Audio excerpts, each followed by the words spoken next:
BSc ಮಾಡಿ IT ಫೀಲ್ಡ್ಗೆ ಹೋಗೋದು ತುಂಬ ಕಷ್ಟ ಇರುತ್ತೆ.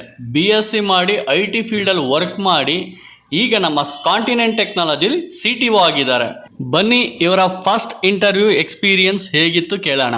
ನಮಸ್ಕಾರ, ನನ್ನ ಹೆಸರು ಶಿವರಾಜ CM ಅಂತ ಹೇಳಿ. ನಾನು BITನಲ್ಲಿ MCA ಓದಿದ್ದು. ನಂದು first company Honeywell technology solutions private limited. First interview ಕೊಟ್ಟಿದ್ದು ಕೂಡ ಹನಿವೆಲ್ ಟೆಕ್ನಾಲಜೀಸ್. ನಾನು ಇದನ್ನ ಇಂಟರ್ವ್ಯೂನ ಬೈದಲ್ಲೇ ಕೊಟ್ಟೆ, ಅಂದರೆ ಒಂದು ಹಂಚಿಕೆನಲ್ಲೇ ಅಟೆಂಡ್ ಮಾಡಿದೆ. ಯಾಕೆ ಅಂತಂದರೆ 2008 ರಿಸೆಷನಿಂದ ನಮ್ಮ ಸೀನಿಯರ್ಸ್ಗೆ ಇಂಪ್ಯಾಕ್ಟ್ ಆಗಿತ್ತು. ಸೊ ಅಲ್ಲಿ ಕಡಿಮೆ ಆಗಿತ್ತು ಪ್ಲೇಸ್ಮೆಂಟು. ಸೊ ನನಗೆ ಭಯ ಇತ್ತು ಏನಾಗ್ಬೋದು ನಮಗೆ ಅಂತೇಳಿ. ಬಟ್ ರಿಟರ್ನ್ ಟೆಸ್ಟ್ ಕಾನ್ಫಿಡೆಂಟಾಗಿ ಮಾಡಿದೆ. ಇಂಟರ್ವ್ಯೂನಲ್ಲಿ ನನಗೆ ಇಂಗ್ಲೀಷು ಅಷ್ಟು ಪ್ರೊಫಿಷಿಯೆಂಟ್ ಆಗಿ ಇಲ್ಲ ಅಂದರೂ ಕೂಡ ಸಬ್ಜೆಕ್ಟ್ ನಾಲೆಡ್ಜ್ನ ಕನ್ವೆ ಮಾಡೋಷ್ಟು ಇಂಗ್ಲೀಷ್ ಕಲ್ತಿದ್ದೆ. ಸೊ ಅವ್ರು ಕೇಳಿದ್ರು, ನೀನು BSc ಎಲೆಕ್ಟ್ರಾನಿಕ್ಸ್ ಮಾಡಿ ಯಾಕೆ ಬಂದೆ ಕಂಪ್ಯೂಟರ್ ಅಪ್ಲಿಕೇಶನ್ಸ್ಗೆ ಅಂತೇಳಿ. ನಾನು ಅದನ್ನು ಕನ್ವೆ ಮಾಡಿದೆ ನೀಟಾಗಿ. ಅಷ್ಟೇ, ಟೆಕ್ನಿಕಲ್ ರೌಂಡ್ ಕ್ಲಿಯರ್ ಆಯಿತು ಮತ್ತು HR ರೌಂಡು. ಆಮೇಲೆ ನಾವು ಸುಮಾರು ಒಂದು 2 ವೀಕ್ಸ್ ಹೋಲ್ಡ್ ಮಾಡಿದ್ರೆ ಇಂಟರ್ವ್ಯೂ.